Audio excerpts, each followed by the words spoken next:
Professor Usman Shafiq साहब, हम आपसे ये जानना चाहेंगे कि जो दीनी तालीम है ये सिर्फ इबादत तक महदूद है या ये मुकम्मल एक तर्ज ज़िंदगी भी फराहम करती है, जिस तरह के पहले भी इस तरह की बात फ़ाइज़ा ने की? बिस्मिल्लाह वस्सलातु वस्सलामु अला रसूलिल्लाह व अला आलिहि व अस्हाबिहि व मन इत्तबअल हुदा अम्मा बाद। नबी करीम सल्लल्लाहु अलैहि वसल्लम की बेसत से क़बल जो मक्का वालों के हालात थे, जहालत का दौरा था और ज़िंदगी के तमाम शोबाजात में शदीद इस्लाह की ज़रूरत थी। बेटियों को ज़िंदा दरगोर किया जाता है, हक़ तलफ़ किए जाते हैं, माल खा लिया जाता है, तिजारत के कोई जायज़ उसूल नहीं हैं। अब यहाँ पर सवाल ये पैदा होता है कि जो आप अलैहिस्सलातु वस्सलाम पे पहली वही नाजिल हुई, उसके अंदर पहली वही में अल्लाह ताला जो सबसे बड़ी बात कहें वो शिरक से मना कर दें। अल्लाह ताला जो सबसे बड़ी बात कहें बेटियों को ज़िंदा दरगोर करने, पहली वही में ही मना फरमा दें, यतीमों के हक़ सुना दें। लेकिन ऐसा नहीं है। पहली वही क्या है? बिस्मिल्लाहिर्रहमानिर्रहीम, इक़रा बिस्मि रब्बिकल्लज़ी खलक़ खलक़ल इंसान मिन अलक़ इक़रा व रब्बुकल अकरम। पढ़िए अपने रब के नाम से कि जिसने इंसान को पैदा किया। और आगे कहा, फिर दोबारा कहा इक़रा व रब्बुकल अकरम, पढ़ो। इसका मतलब क्या है कि पहली वही ने हमें ये रास्ता बताया है कि अगर आप मुआशरे की दुनियावी और दीनी इस्लाहात करना चाहते हैं, मुआशरे की जहालत ख़त्म करना चाहते हैं, जहालत ख़त्म करना चाहते हैं, बंदों का बंदों से ताल्लुक़ सही करना चाहते हैं, या बंदों का बंदों के रब से ताल्लुक़ सही करना चाहते हैं, तो आपको ये एक क़रा, इस कौम को इस पे लगाना पड़ेगा, पढ़ो, सही इल्म हासिल करो। और उसके बाद अल्लाह ताला ने इसमें जब इक़रा का सफ़र शुरू करवाया है और वन नास तक कुरान मजीद जो आज इस सूरत में हमारे पास मौजूद है, मुकम्मल कुरान मजीद के अंदर ये एक ऐसी तालीम है, एक ऐसी अल किताब है कि जिसमें अल्लाह ताला ने दीनी और दुनियावी तमाम तर इस्लाहात फरमा दी और उम्मत की रहनुमाई फरमा दी। यहाँ पर एक और बात भी है, अल्लाह ताला आगे फरमाते हैं अल्लमल इंसान मा लम यअलम। अल्लाह ताला ने इंसान को वो कुछ सिखाया है जो वो जानता नहीं था। हज़रत आदम अलैहिस्सलाम को अल्लाह ताला ने 3-4 चीज़ों से अफजल बनाया, फ़ौक़ियत अता की, और उनमें एक चीज़ क्या थी? वअल्लमा आदमल अस्माअ कुल्लहा, यानी अल्लाह ताला ने इल्म देकर सारी चीज़ों का ये तमीज़ कर दी, फ़र्क पैदा कर दिया। तो इससे ये पता चलता है कि हमारा हज़रत आदम अलैहिस्सलाम से लेकर तमाम अंबिया की दावत, इल्हामी किताबें, और ये जो पहली वही है इसने हमें ये दरस दिया है कि अगर आप दीनी और दुनियावी उमूर की इस्लाहात करना चाहते हैं तो आपको अल इल्म से राब्ता कायम करना पड़ेगा, जुड़ना पड़ेगा। जैसे इब्तिदा में बात हुई कि तालबुल इल्मी फ़रीज़तुन अला कुल्ली मुस्लिम व मुस्लिमा, ये जो अल इल्म है अल्लाह ताला ने फ़र्ज़ कर दिया है। इसकी जो पहली स्टेज है जो हर मुसलमान पर फ़र्ज़ है वो अल किताब व सुन्ना, किताब व सुन्नत का इल्म है। देखें ये हदीस जो है ये हमारे जब हम यूनिवर्सिटीज़ में जाते हैं तो इस्लामिक स्टडीज़ डिपार्टमेंट के ऊपर भी हदीस लगी है, अवेज़ा है, और इसी तरह केमिस्ट्री, बायो और दीगर डिपार्टमेंट्स के बाहर भी अवेज़ा है। तो क्या हर मुसलमान पे लाजिम है कि वो डॉक्टर बने? क्या हर मुसलमान पे लाजिम है वो फिज़िक्स, केमिस्ट्री, बायो पढ़े? नहीं।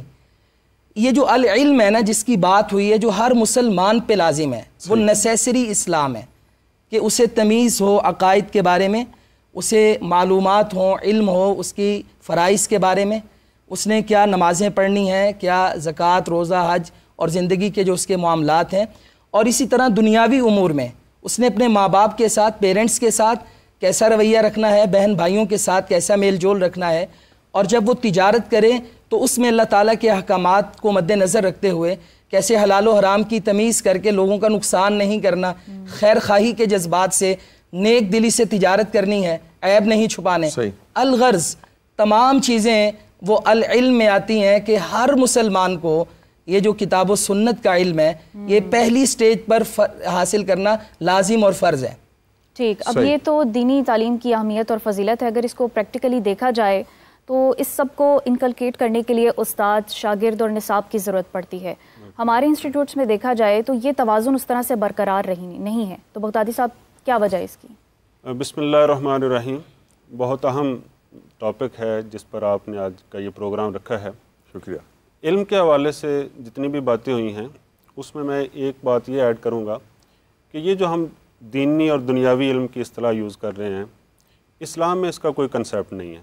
अच्छा, जैसे भी पहले भी इसमें बात हुई है, तो इस्लाम ने महज इल्म पर जोर दिया है, इल्म पर और इल्म पर। इल्म का मतलब जानना है, आगही है, और उस जानकर आप जो है वो इस काबिल हो जाएं कि आप अच्छाई और बुराई में तकसीम कर सकें, अच्छे और बुरे में तकसीम कर सकें।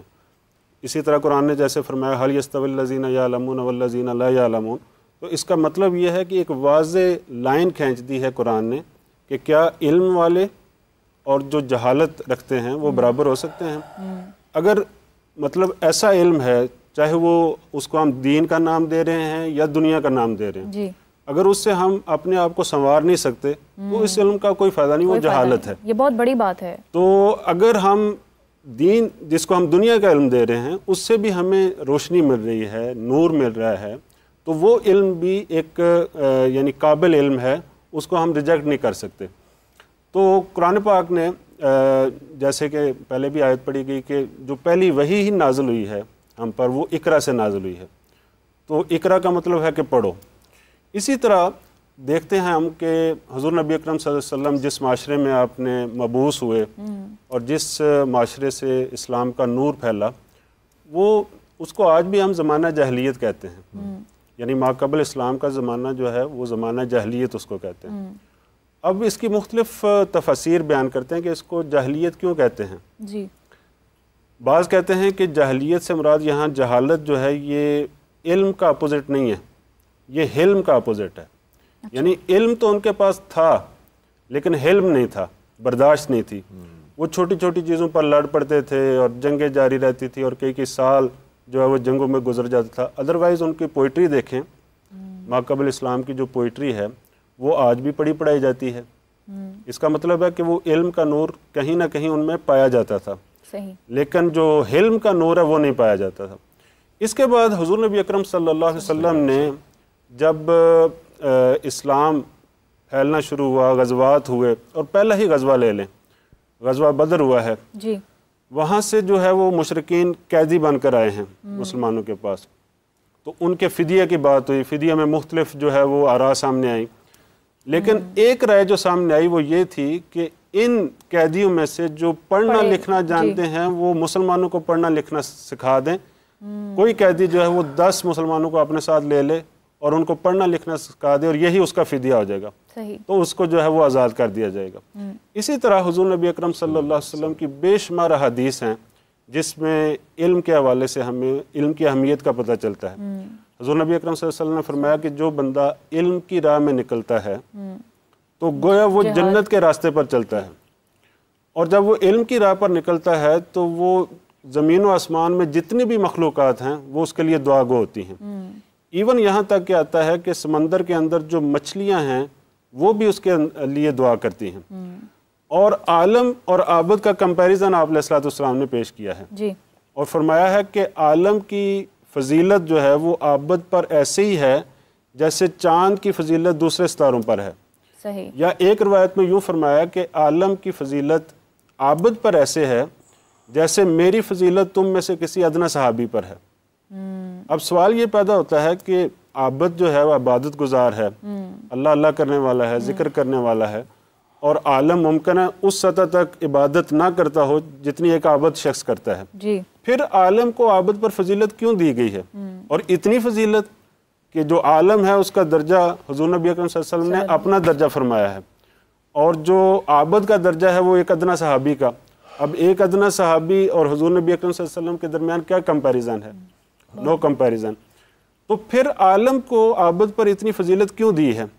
इसकी वजह जो सामने आती है वो ये है कि आबद जो है वो अपनी ज़ात तक महदूद रहता है, वो इबादत में मशगूल होता है। ये एक बहुत बड़ी बात है कि वो अपनी ज़ात तक महदूद होता है, जबकि आलिम की जिम्मेदारी जो है वो खुद से बढ़कर है, नूर फैलाता है।